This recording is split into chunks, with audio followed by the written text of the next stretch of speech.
찬송가 254장 함께 찬송하시겠습니다. 254장입니다. 내 주의 보혈은 정하고 정하다. 내 죄를 정케 하신 주 나로라 하신다. 내가 주께로 지금 가오니 십자가의 보혈로 날 씻어 주소서. 약하고 죄도 주께로 나가면 힘 주시고 내 죄함을 곧 씻어 주시네. 내가 주께로 지금 가오니 십자가의 보혈로 날 씻어 주소서. 나로라 하심은 온전한 믿음과 또 사랑함과 평안함 다 주려 함이라. 내가 주께로 지금 가오니 십자가의 보혈로 날 씻어 주소서. 큰 죄인 복받아 살 길을 얻었네. 한없이 넓고 큰 은혜 베풀어 주소서. 내가 주께로 지금 가오니 십자가의 보혈로 날 씻어 주소서. 그 피가 맘속에 큰 증거 됩니다. 내 기도 소리 들으사 다 허락하소서. 내가 주께로 지금 가오니 십자가의 보혈로 날 씻어 주소서. 아멘. 오늘 이 아침 하나님께서 우리에게 주시는 말씀은 마가복음에 있는 말씀입니다. 마가복음 1장 21절에서 29절까지에 있는 말씀입니다.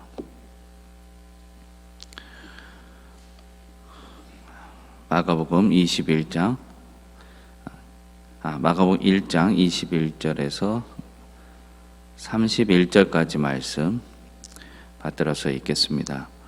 그들이 가버나움에 들어가니라. 예수께서 곧 안식일에 회당에 들어가 가르치시매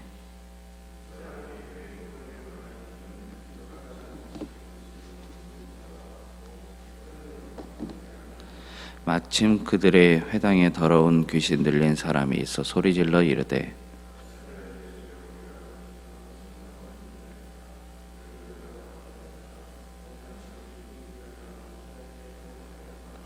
예수께서 꾸짖어 이르시되 잠잠하고 그 사람에게서 나오라 하시니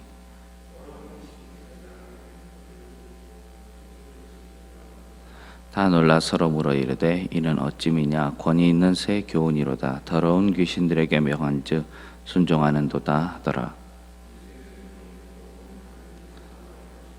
회당에서 나와 곧 야고보와 요한과 함께 시몬과 안드레의 집에 들어가시니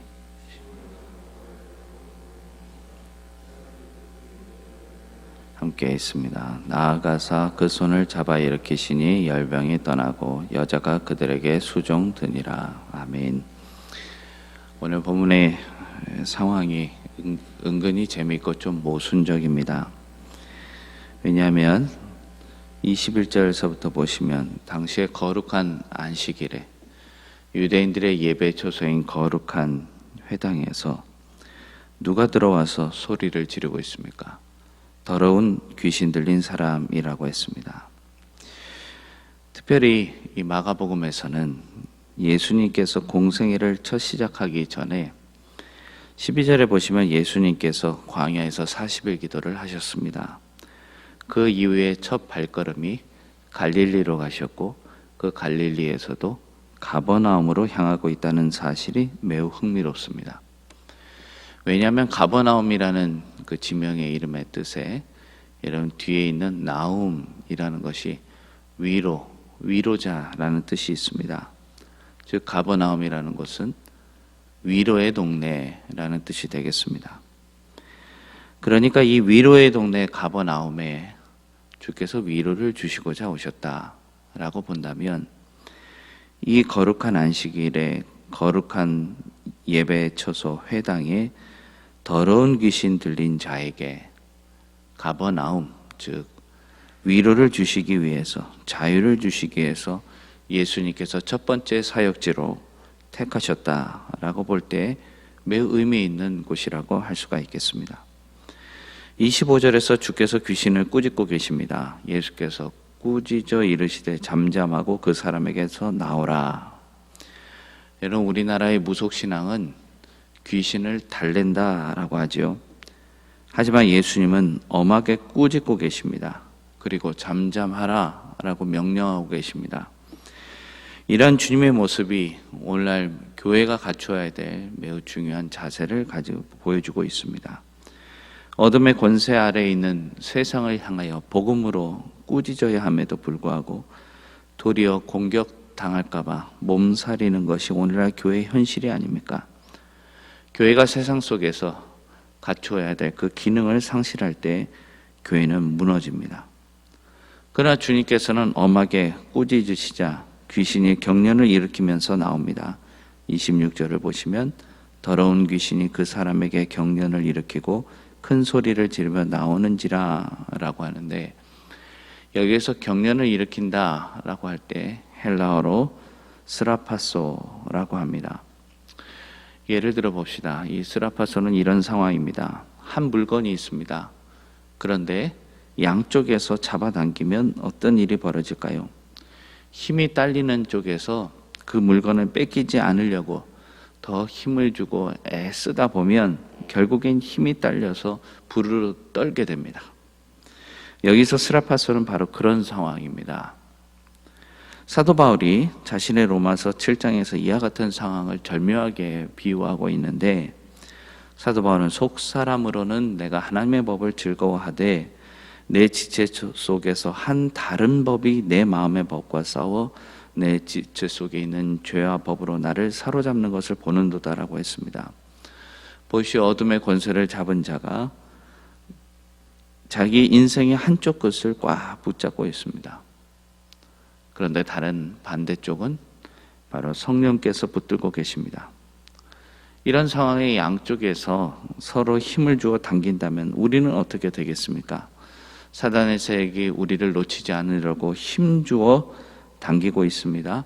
또 반대쪽에는 성령이 나를 또한 끌어당깁니다.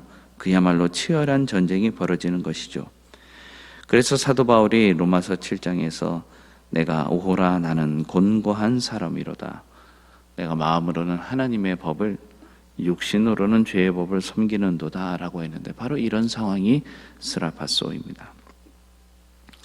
즉 예수님께서 죄와 사망의 법에 사로잡힌 자들의 사슬을 끊어서 해방시키고 참된 위로를 주시고자 위로의 동네 가버나움으로 오신 겁니다. 오늘 이 새벽에 말씀의 은혜와 권능을 받는 여러분 모두에게도 주께서 자유케 하시고 또한 참된 위로를 주셔서 삶 속에 있는 모든 어두움이 떠나가게 되기를 간절히 소원합니다. 다음 29절과 30절에는 예수님께서 베드로의 집을 신방하는 장면이 나옵니다. 그 집엔 베드로의 장모가 열병에 걸려서 누워 있습니다. 그런데 이 열병이라는 단어가 헬라어 문법적으로 어떤 상태가 계속 반복되는 상태를 이야기해주고 있습니다. 영어 성경에는 ing가 붙어 있어서 계속 진행형입니다. 즉 계속해서 열이 오르고 내리는 상태, 한마디로 화병이 난 상태를 의미할 수가 있습니다. 그래서 30절에 보시면 사람들이 곧 그 여자에 대해 예수께 여짜온대라고 했는데 이 여짜온대라는 것은 예수님께 와서 무언가를 질문하고 물어보는 것이 아니라 그녀의 사정을 예수님께 자세히 말씀드렸다라고 할 수가 있습니다. 그래서 NIV 성경은 told라고 했습니다. 무슨 사정이었을까요? 이 여인의 사위인 시몬 베드로가 날마다 갈릴리 호숫가에 가서 고기를 잡아서 가정을 부양하던 가장이었습니다. 그런데 어느 날 나사렛 청년 하나를 만나서 갑자기 모든 것을 다 내려놓고 그를 따라 나서고 있습니다. 성경을 보면 베드로는 매우 가정적인 사람이었다라는 것을 엿볼 수가 있습니다. 왜냐하면 고린도서를 보면 그가 전도 사역을 할 때 자기 아내를 데리고 다닌 기록을 사도 바울이 언급하고 있습니다. 그런데 어제 우리가 주일 말씀으로 받은 마가복음 5장을 보면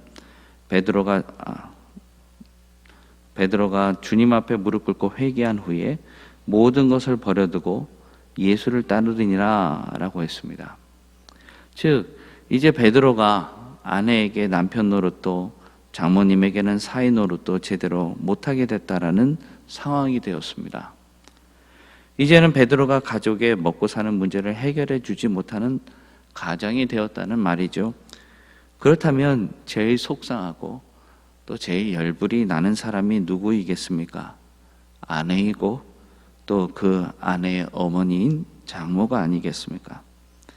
그래서 속삭한 이 장모의 속내가 바로 열병이라는 표현을 쓰고 있고 이런 문제를 동네 사람들이 예수님께 이야기한 겁니다. 그러자 예수님은 이 여인의 가슴앓이를 그냥 두지 않습니다. 간과하지 않으셨습니다. 그리고 그녀에게 직접 오셔서 신방을 하십니다. 예수님은 이 가슴에 불덩이를 끌어안고 걱정하고 염려하고 있는 여인 베드로의 장모를 찾아오셔서 31절의 말씀을 보십시오. 나아가서 그 손을 잡아 일으키시니 라고 했습니다. 여러분 주님께서는 직접 그녀의 손을 잡아 일으키셨다라고 이야기합니다. 사랑하는 성도 여러분, 성경에서 예수님의 손은 권능을 의미합니다. 치유를 의미합니다. 그리고 이 부분에 함께 나누고픈 말씀의 은혜가 있는데 주님의 그의 손을 잡아주셨을 때 이를 헬라어로 크라테시스라고 이야기합니다. 단순히 그냥 손바닥을 들어서 그 여인의 손에 몸을 대기만 하는 것이 아닙니다. 가만히 손을 얹는 것만이 아닙니다. 크라테시스는 움켜쥐는 겁니다. 힘있게 잡아채는 겁니다. 그리고 주님이 베드로의 장모를 이렇게 움켜쥐며 잡아채실 때 여기서 일으키다라는 것은 헬라어로 에게이로인데 이것이 참 놀라운 표현입니다. 영어로는 rise up, 즉 놀랍게도 우리가 이 사순절을 지내고 또 고난주간을 지나 부활주일에 많이 사용하는 단어가 되겠습니다. 즉 에게이로, 영어로는 rise up, 즉 예수님의 부활에 사용하신 단어가 바로 이것입니다. 그런데 이 단어가 바로 베드로의 장모에게 쓰여집니다. 즉 하나님의 권능과 생명이 꽉 움켜쥐시고 힘있게 일으켜 세워주시는 주님의 손을 통해서 부활의 참 능력, 그녀의 병든 마음의 문제를 풀어주셨다는 사실입니다. 그리고 지금까지 당장에 먹고 사는 문제로 걱정과 불안을 가질 수밖에 없었던 이 여인의 가슴 속에 인생을 뒤바꿔 놓는 역사가 시작되었습니다. 제가 지금 인생을 뒤바꿔 놓은 역사라고 했습니다. 사실입니다. 예수님께서 그녀의 손을 잡아 일으키신 후에 그녀의 삶이 이렇게 변화가 되었습니다. 오늘 우리가 함께 교독한 31절 하반절입니다. 열병이 떠나고 여자가 그들에게 수종드니라. 예수님 때문에 또 사이의 문제로 인해서 고민하고 누워있던 여인이 그 열병이 떠나자마자 예수님을 수종들며 섬기는 제자가 되었습니다. 여기서 수종들다라는 동사에서 교회에 섬기는 한 직분을 나타내는 단어가 나옵니다. 영어로는 디콘, 즉 집사입니다. 사랑하는 성도 여러분, 오늘 베드로의 장모가 예수님의 손에 붙잡혀서 그동안 그녀가 살아온 물리적인 삶의 자리에서 일어나게 됐습니다. 고민했던 것, 염려했던 모든 문제를 털고 그가 일어나 주님을 섬기는, 주님께 수종드는 여인이 되었습니다. 그리고 그 순간 그는 다른 이가 아닌 예수 그리스도를 수종드는 인생으로 변화가 되었습니다. 과거 사울이었던 사도 바울이 다메섹 도상에서 예수님을 위해 사는 자로 변화된 이후에 그가 이렇게 고백합니다. 표대를 향하여 그리스도 예수 안에서 하나님이 위에서 부르신 부름의 상을 위하여 달려가노라. 하나님의 사도 바울을 부르신 이후에 그는 그 부름의 상을 위하여 달려가고 또 달려갔습니다. 오직 한 가지 사명을 위해서 달려간다고 고백했습니다. 그것은 하나님의 복음을 전하고 복음을 위해 사람을 섬기는 일. 이렇게 주님이 다시 오실 그날까지 주님께 수종드는 사역자는 사도 바울처럼 오직 하나의 표대를 향하여 전력 질주하는 인생이 될 때 참 복 있는 인생이 되는 것입니다. 오늘 예수님의 손이 위로와 치유의 역사가 공급되는 통로가 되었습니다. 교회가 이 세상의 열병을 치료하겠다고 생각한다면 우선 우리는 서로 마음의 손을 주님처럼 붙잡아야겠습니다. 그리고 우선 우리가 해야 할 일 또한 먼저 우리를 위해서 우리를 향해서 내밀어 주시는 예수 그리스도의 손을 잡는 것일 겁니다. 바라기는 그렇게 교회가 세상을 향하여, 성도가 이웃을 향하여 손을 내밀어 잡고 온 세상을 예수 그리스도 그분의 복음으로 섬기는 저와 여러분 될 수 있기를 간절히 주님의 이름으로 축원합니다. 기도하시겠습니다. 사랑의 하나님, 귀한 아침을 주셔서 감사합니다. 특별히 오늘은 3월의 첫날입니다. 주여, 이 날을 축복하여 주옵소서. 이 한 달 동안 속히 이 땅의 병마가 떠나가서 온전한 예배를 회복시켜 주옵소서. 이 한 달 동안 수많은 감사의 제목들이 넘쳐나게 하시고 아울러 이미 내가 누리고 있는 감사의 제목을 발견하는 지혜와 은혜를 허락하여 주옵소서. 일이 잘 풀린다면 은혜로 받아 누리게 하시고 일이 자꾸만 꼬인다면 그 모든 매듭 가운데 하나님의 손이 임하고 하나님의 손이 나를 움켜쥐며 하나님의 손이 나를 세워 구하게 하옵소서. 특별히 나와 온 가족의 건강을 지켜 주옵소서. 오늘 나에게 주어진 질병이 힘들지 않도록, 아픔이 나의 삶을 방해하지 않도록, 무너지지 않도록 지켜 주옵소서. 오늘도 하루라는 귀한 선물을 받아 벅차고 기쁜 마음으로 시작합니다. 언제나 행복한 일, 무엇보다 아버지 하나님을 기쁘시게 하는 일, 아울러 우리의 이웃에게도 좋은 일, 선한 일이 되게 하여 주옵소서. 나의 모든 것, 나의 주인 되신 예수 그리스도의 이름으로 간절히 기도합니다. 아멘. 하늘에 계신 우리 아버지, 아버지의 이름을 거룩하게 하시며 아버지의 나라가 오게 하시며 아버지의 뜻이 하늘에서와 같이 땅에서도 이루어지게 하소서. 오늘 우리에게 일용할 양식을 주시고 우리가 우리에게 잘못한 사람을 용서하여 준 것 같이 우리 죄를 용서하여 주시고 우리를 시험에 빠지지 않게 하시고 악에서 구하소서. 나라와 권능과 영광이 영원히 아버지의 것입니다. 아멘.